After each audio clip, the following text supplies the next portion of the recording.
Hey everyone, thanks for joining me again today. If you remember, hopefully you watched the last video, and you know that we are going to be doing a series on coping skills. So those skills and strategies that we use when we are feeling big emotions like anger, anxiety, overwhelm, things like that.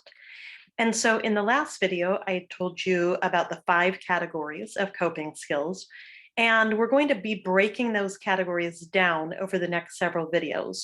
So the first one that we're going to talk about today is the relax category.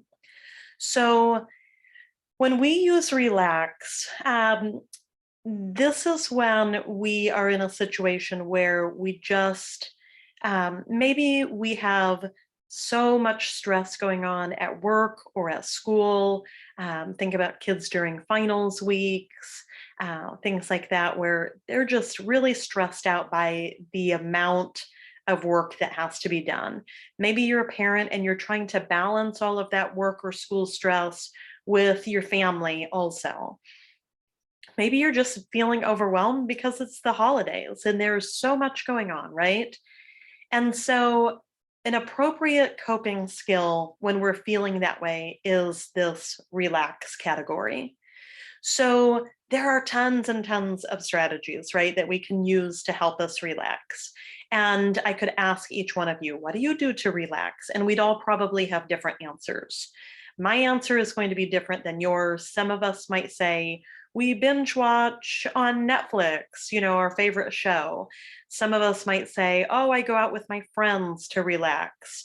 I call my best friend or my mom on the phone and have a conversation. All of those things are great, and all of those are strategies that fall into the relax category. So don't think that just because I don't mention a certain strategy, that must mean that it doesn't fall into this category. That's not true at all. It just means that we would be here all week. And I would be going on and on and on about lots of different strategies because there are so many. So I just want to point out a few that are really great for helping us to relax. And the first one, I think I've done a whole video on this, is deep breathing.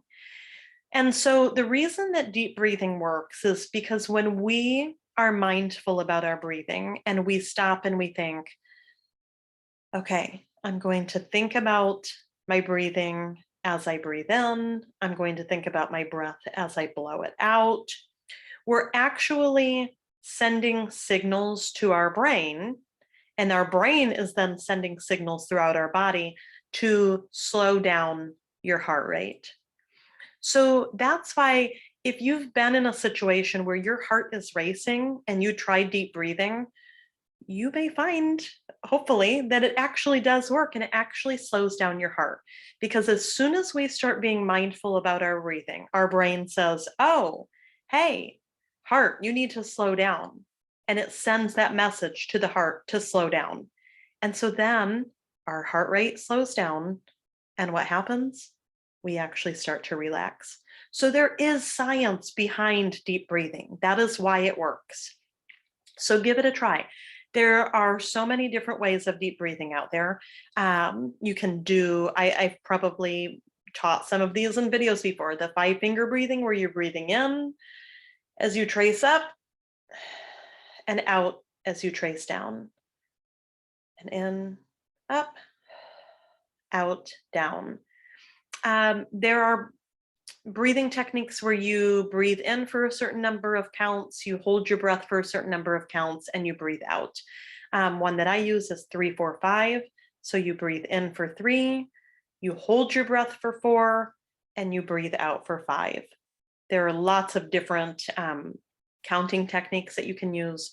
There's box breathing, which is similar. So you're tracing up, over, down, and over. So around a box.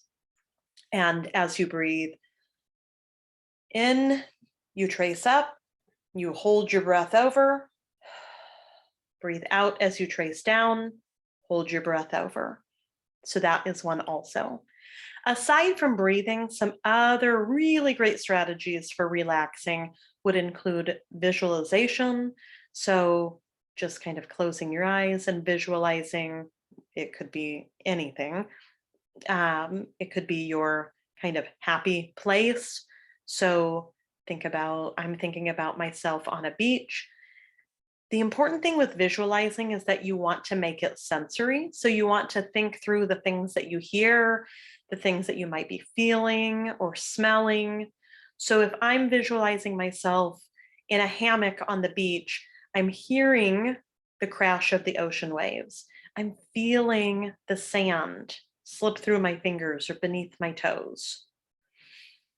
I'm smelling the salt in the air. That helps your visualization go even deeper. There are also lots of apps out there that you can use that help with deep breathing, that help with visualization. Meditation is another great coping skill. So you can look into some of those apps also. The Calm app is great. Headspace is great. Those are a couple of apps that I use regularly that will take you through kind of guided breathing or guided visualization exercises. Grounding exercises are great. Listening to music is a great way to help some people relax. Clenching and releasing. So clenching your fists or your shoulders or whatever part of you, and then feeling that energy leave your body. Some people may do yoga to help them relax. Some people use tapping or the emotional freedom technique. Some people do different stretching, right? Just hang out on the floor and stretch your body. So all of these are great coping skills for the relax category.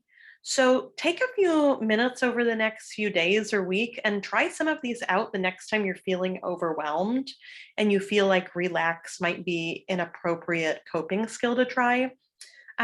Maybe try out something new. That's kind of your challenge until I see you next time. Try a new relax coping skill. So next time we are going to move on to the second category. So I will see you right back here next time for a whole bunch of new strategies.